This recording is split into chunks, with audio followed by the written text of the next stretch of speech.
Assalamualaikum warahmatullahi wabarakatuh. Halo sahabat Ebit, sahabat Ekobudi YouTube Pam. Selamat berjumpa kembali bersama saya di channelnya Ekobudi YouTube Pam. Ini channelnya para petani pemula, channelnya orang-orang yang ingin belajar bertani, supaya kita bisa menjadi petani yang sukses, supaya kita bisa menjadi petani yang berpikiran ke depan, menjadi petani yang berpikiran profesional, artinya menjadi petani yang cerdas, bisa mensiasati dan memiliki berbagai solusi di dalam mengolah lahan pertanian kita. Oke, sebelumnya teman-teman, semoga kita semua senantiasa diberikan kekuatan, keselamatan oleh Allah Subhanahu wa taala. Semoga kita semua senantiasa diberikan kesehatan oleh Allah, supaya setiap kita melakukan aktivitas, setiap kita melakukan kegiatan, badan kita selalu segar, selalu sehat, kuat tentunya teman-teman ya dalam melaksanakan aktivitas kita sehari-hari. Baik teman-teman, pada kesempatan kali ini insya Allah nanti saya akan melaksanakan kegiatan penyepraian di lahan pesawahan saya teman-teman, yang saat ini usia padi saya baru menginjak 15 hari setelah tanam. Nah, nanti saya akan melakukan penyepraian terhadap padi jenis baru yang saya coba tanam di lahan pertanian saya, yaitu padi PR46 teman-teman ya. Oke. Pada usia 15 hari setelah tanam ini, saya akan melakukan penyepraian dengan tujuan utamanya ada dua teman ya. Tujuan yang pertama yaitu mempercepat pertumbuhan padi di masa vegetatif ya. Itu artinya supaya padi yang saya tanam yang berusia 15 hari setelah tanam ini pertumbuhannya bisa pesat gitu ya, bisa cepat tanpa kendala gitu ya. Oke. Yang kedua, tujuan saya yaitu bagaimana caranya di masa vegetatif ini, di usia 15 hari ini, tanaman padi di pesawahan saya nanti bisa menghasilkan jumlah anakan perumpunnya itu banyak gitu ya, maksimal. Artinya jumlah anakannya maksimal kan gitu ya. Gitu. Teknik ini saya pakai tentu saja secara logika teman-teman. Lahan pertanian yang saya garap sangat sedikit sekali ya, yaitu hanya sekitar 1200 meter persegi. Nah, dari lahan 1200 meter persegi diibaratkan begini teman-teman. Apabila kita menanam padi seperti biasa saja, misalnya perumpunnya itu jumlah anakannya ada sekitar 20 batang misalnya. Dari lahan 1200 meter persegi ini ya penghasilannya kira-kira sekian. Nah, bagaimana caranya dengan lahan yang sedikit ini? Lahan yang 1200 meter persegi ini seolah-olah lahan kita itu 2 kali lipat atau kalau bisa lebih lah luasnya. Mensiasatinya bagaimana? Ya itu tadi, kita genjot jumlah anakannya. Kalau standar biasa 20 batang sampai 25 batang tanaman padi perumpunnya, kita genjot supaya lebih menjadi 40, 50 bahkan 60 ya. Terbukti cara yang akan saya laksanakan ini terbukti di pesawahan saya yang di sebelah timur teman-teman. Sama lahannya 1200 meter persegi, jumlah anakan perumpun padinya itu luar biasa teman-teman ya. Luar biasa. Sudah saya upload videonya yang kemarin, teman-teman boleh dilihat dari video yang kemarin yang saya upload. Itu jumlah anakannya yang di sawah sebelah timur itu punya saya, perumpunnya itu kalau di rata-rata 55 sampai 60 batang per rumpun. Bahkan ada yang 1-2 rumpun itu yang mencapai 90 batang teman-teman. Itu ya. Itu. Ini nah, yang penting apa yang penting? Yang penting kita tahu bagaimana caranya. Oke, ada beberapa amunisi, ada beberapa nutrisi yang biasa yang akan saya aplikasikan di pesawahan saya ini yang di belakang, di sebelah barat, yang baru berusia 15 hari setelah tanam. Ini ada beberapa amunisi nutrisi, ini nutrisi pure nutrisi semuanya teman-teman ya. Tujuannya itu tadi, mempercepat pertumbuhan di masa vegetatif. 2, memperbanyak anakan padi di usia 15 hari setelah tanam. Oke, nutrisi apa saja yang akan saya gunakan nanti akan saya jelaskan teman-teman. Tapi jangan lupa ya, sambil ngopi lah, nyantai aja. Jangan lupa pula supaya saya tetap bisa eksis memberikan informasi-informasi yang penting bagi Anda semua tentang dunia pertanian padi lah khususnya ya, gitu ya. Sehingga saya mohon kalian sambil nonton, lihat tuh di sebelah bawah video saya ini, layar video yang kalian lihat di YouTube ini, ada tulisan di pojok kanan bawah itu ada tulisan subscribe yang berwarna merah. Nah, kalian klik aja itu ya, klik dulu supaya tulisan subscribe yang warna merah itu berubah menjadi abu-abu. Terus jangan lupa diklik juga loncengnya tuh, gambar loncengnya yang sebelah pinggirnya ada ya, klik. Tujuannya supaya Anda selalu mendapatkan pemberitahuan video-video terbaru yang saya upload tentang dunia pertanian. Baik teman, kita lanjut. Nutrisi apa yang akan saya gunakan teman-teman? Di sini yang pertama, ini teman, ini andalan saya. Ini Ultradap Patani teman ya. Ini nutrisi yang pertama, Ultradap Patani ini diproduksi oleh Saprotan Utama. Itu ya. Nah, apa kandungannya? Ini semuanya unsur makro, maaf teman ya. Ini unsur makro, yaitu kandungannya nitrogen dan fosfat atau fosfor. Kandungan nitrogennya ini hanya 12%, sedangkan kandungan fosfatnya atau fosfornya ini mencapai 60%. Tinggi sekali teman-teman. Kenapa saya mencari nutrisi yang kandungan fosfornya tinggi? Karena fosfor itu sangat dibutuhkan oleh tanaman di semua fase pertumbuhannya teman-teman. Terutama di fase-fase vegetatif seperti ini. Itu ya. Karena ini unsur fosfor ini sangat dibutuhkan sekali oleh tanaman untuk memacu pertumbuhannya. Gitu ya, gitu.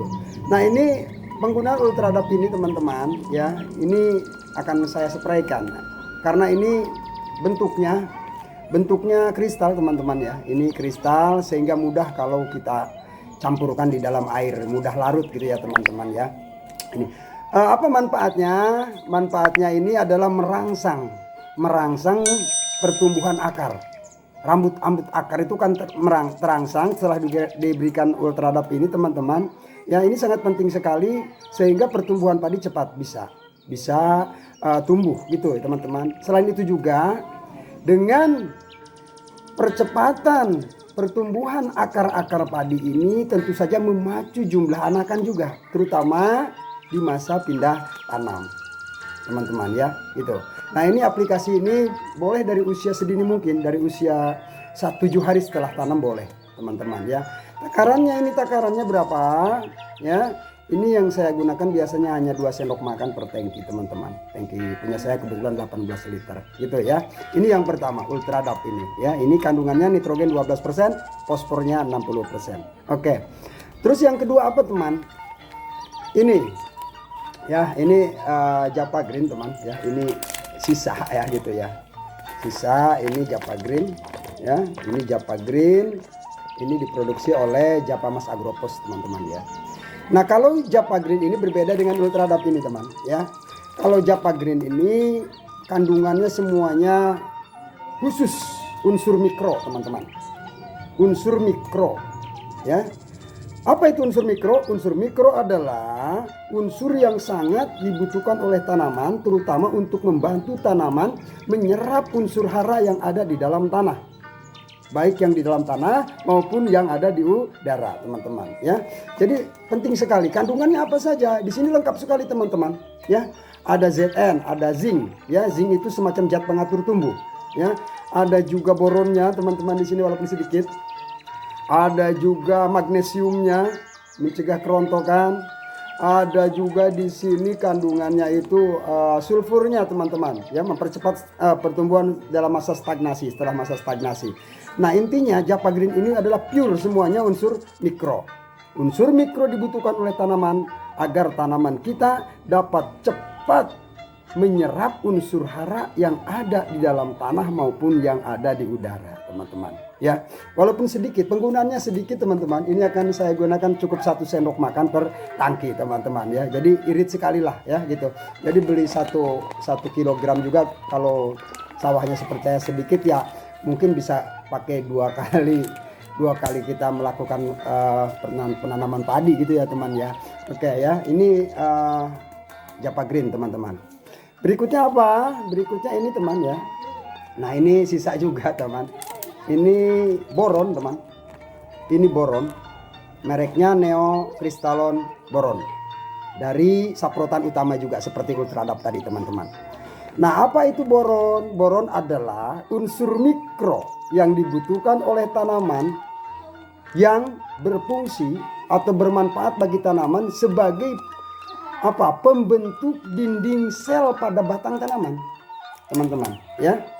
Nah, di mana boron ini merupakan inti pembentuk dari inti sel tanaman itu sendiri. Ya, dinding sel ini terdiri dari boron sebetulnya. Nah, jadi pengaplikasian boron ini sangat penting teman-teman, walaupun cuma sedikit sebetulnya.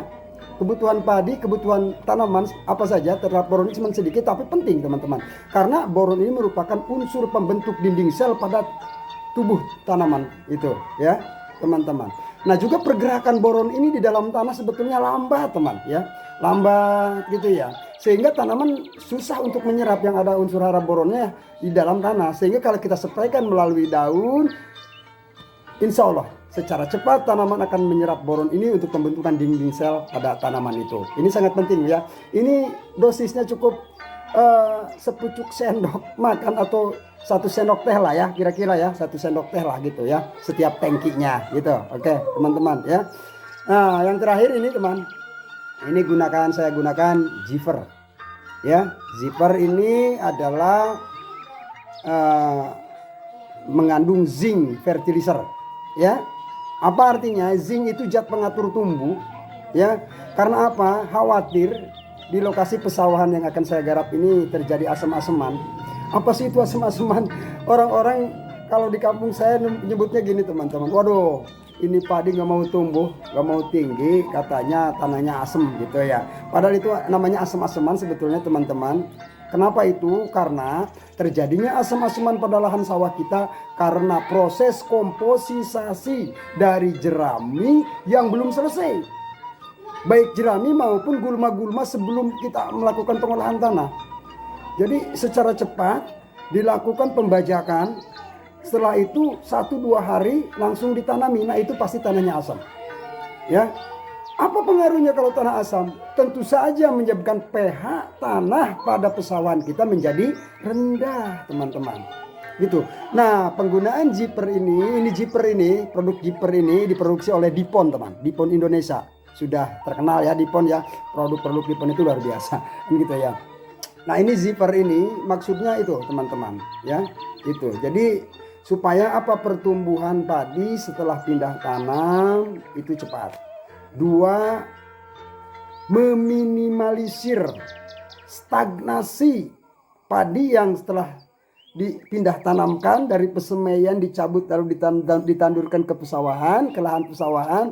Nah itu supaya tidak mengalami stagnasi yang berkepanjangan. Artinya cepat tumbuh. 1 hari juga bisa cepat tumbuh teman-teman ya. Ya ini gunanya ya, ini gunanya dan ini dosisnya per tangki ini 2 tutup teman-teman ya. Jadi sebetulnya penggunaan ini ya, penggunaan Zipper zinc fertilizer ini cukup 1 kali aplikasi dalam 1 kali kita menanam padi teman-teman ya, di awal-awal lah di usia 15 hari setelah tanam ini tepat gitu ya teman-teman. Baik teman-teman ya, mudah-mudahan itu bermanfaat teman-teman ya. Dan ini saya bicara ini bukan hanya teori teman, sudah saya praktekkan. Saya praktekkan berulang kali di pesawahan saya, alhamdulillah teman-teman. Walaupun lahan pesawahan saya hanya 1.200 meter persegi, hasilnya luar biasa menurut saya teman-teman. Tetangga saya sebelah kiri kanan sawah saya yang luas tanahnya 6.000 meter persegi, ada yang 8.000 meter persegi, bisa saya imbangi karena mereka melakukan proses penanam padi biasa-biasa saja secara tradisional. Apakah saya tidak mengajarinya, tidak mentransfer ilmu yang saya miliki? Oh selalu kalau ngumpul di saung saya kasih, tapi mereka lah gitulah dengan alasan begini begitu, tapi nggak apa-apa, yang penting ilmu saya bermanfaat buat orang lain. Mudah-mudahan Anda bisa menyimak dan mengaplikasikannya gitu ya. Sehingga kita menjadi petani yang sukses walaupun punya lahan pertanian sedikit. Oke, sebetulnya gini teman ya, saya juga bertani ini hanya mengisi waktu luang.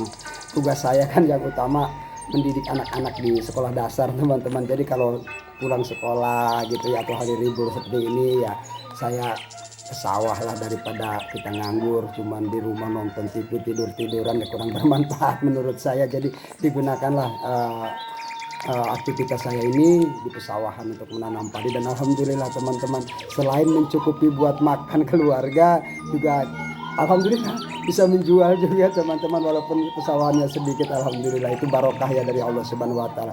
Oke teman-teman, bagaimana nanti cara pencampuran yang baik dan benar, nutrisi-nutrisi yang saya berikan nanti ini tentu saja ada aturannya teman, tidak sembarangan kan gitu ya. Ada bagaimana caranya mengatur atau mengemix, mencampur nutrisi atau apapun itu bentuknya, supaya sesuai gitu, hasilnya maksimal sesuai dengan ekspektasi yang kita harapkan teman-teman. Baik teman-teman, bagaimana nanti proses pencampurannya?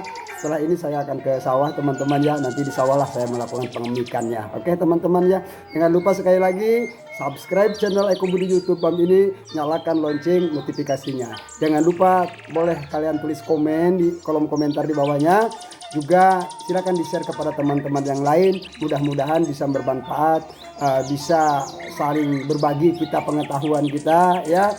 Bagi saya juga mudah-mudahan ini menjadi sebuah barokah gitu ya, supaya pengetahuan yang walaupun sedikit pengetahuan yang saya miliki bisa bermanfaat buat diri saya dan terutama buat para petani semua, buat orang lain gitu. Amin ya Allah. Semoga usaha kita selalu dikabulkan oleh Allah Subhanahu wa taala. Baik teman-teman, kita nanti lanjut proses pencampurannya di pesawahan.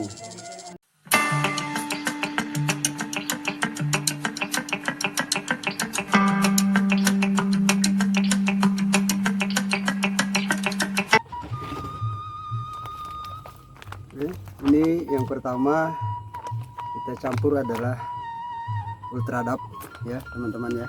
Ini bentuknya kristal teman-teman ya. Ini yang harus pertama dulu kita masukkan, supaya nanti, karena saya gunakan untuk 3 tangki, setiap tangkinya 2 sendok, berarti saya pakai 6 ya. Tuh. 2, 3, 4,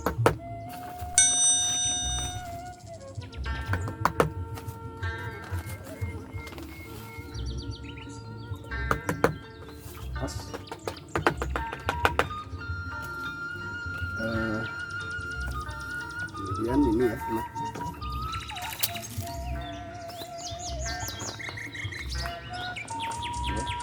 Dapat gede cukup 1 sendok per tangki ya. Artinya kalau 3 tangki 3 sendok. 1, 2, 3.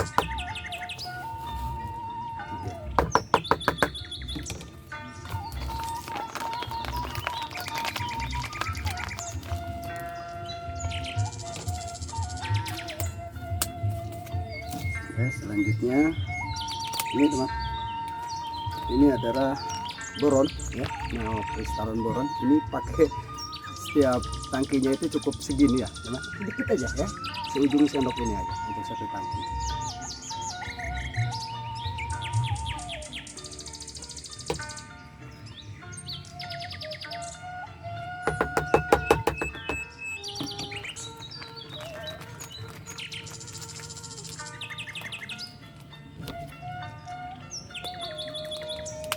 Oke, baru kita mix ya teman-teman.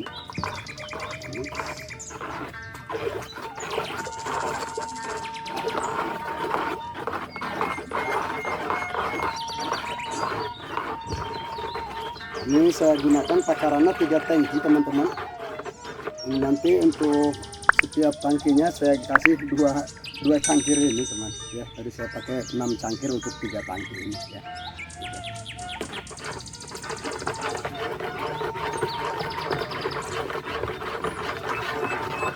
Jadi begini teknik pencampurannya itu, jadi usahakan yang berbentuk bubuk atau kristal dulu ya. Kita mix sampai benar-benar larut 100% ya. Karena ini bentuknya kristal teman-teman.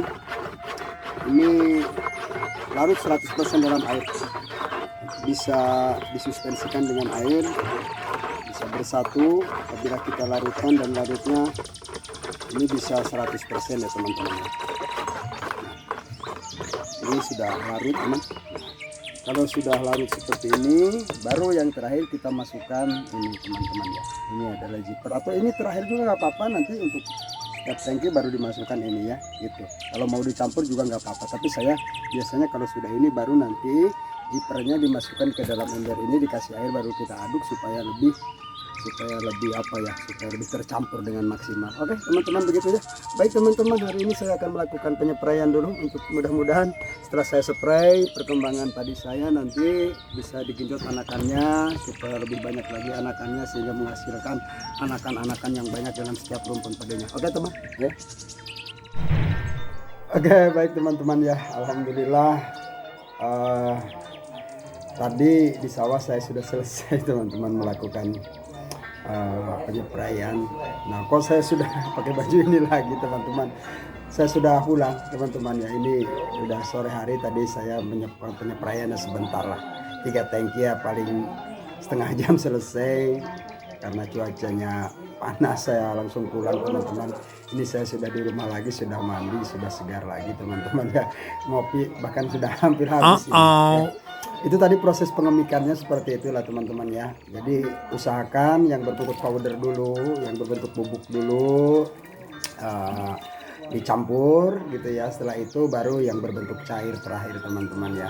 Oke, untuk proses penyepraian kok tidak di sorting gitu ya.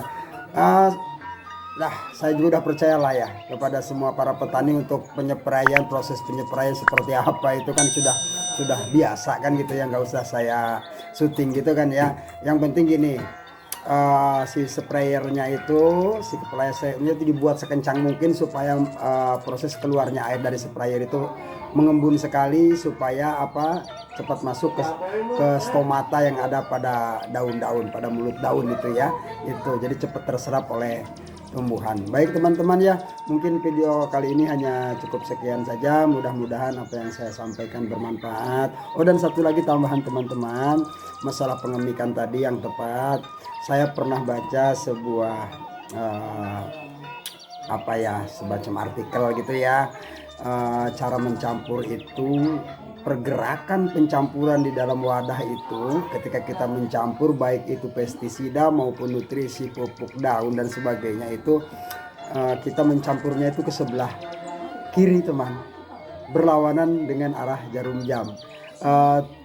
Itu saya juga lupa itu, tapi itu bisa menambah efektivitas daripada amunisi yang kita campurkan tadi gitu, kita spraykan ke tanaman, itu lebih efektif katanya gitu ya. Tadi nanti saya buka-buka lagi lah artikelnya ya, sambil belajar saya juga teman-teman ya. Oke, mungkin hanya sekian teman-teman. Jangan lupa tetap dukung channel Eko Budi YouTube Farm ini. Yang sudah pernah subscribe nggak usah subscribe lagi, dan saya ucapkan banyak-banyak terima kasih. Yang belum nih, bagi pendatang baru yang baru melihat video saya, silakan ditekan nih ya subscribe-nya yang ada di sebelah bawah video Anda ini, yang berwarna merah ditekan supaya berubah menjadi warna abu-abu. Jangan lupa nyalakan juga lonceng notifikasinya yang ada di sebelahnya ya teman-teman ya. Tujuannya supaya saya bisa memberikan informasi terbaru, Anda lah yang pertama kali mendapatkan informasi tentang pembaruan daripada video yang saya upload melalui channel YouTube Anda ini.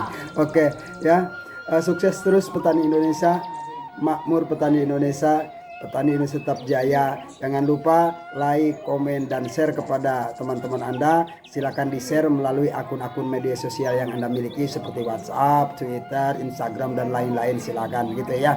Silakan di-share supaya apa yang kita miliki, apa yang kita ketahui, informasi apapun terutama khusus pertanian ini bermanfaat juga bagi orang lain. Semoga menjadi ladang ibadah buat kita semua. Amin ya Allah ya Rabbal alamin. Baik teman-teman, hanya cukup di sini pertemuan kali ini. Kita lanjut nanti pada video-video berikutnya. Selamat berjumpa lagi nanti di video berikutnya. Mohon maaf apabila ada salah-salah kata, kekeliruan kata, maklum ya, saya bukan sarjana pertanian tapi sarjana SPD, saya sebetulnya sarjana pendidikan gitu ya, tapi ya sambil menggali ilmu pertanian ya untuk menambah aktivitas kegiatan di waktu luang gitu teman-teman. Baik teman-teman ya, cukup sekian. Mohon maaf bila taufiq wal hidayah. Assalamualaikum warahmatullahi wabarakatuh.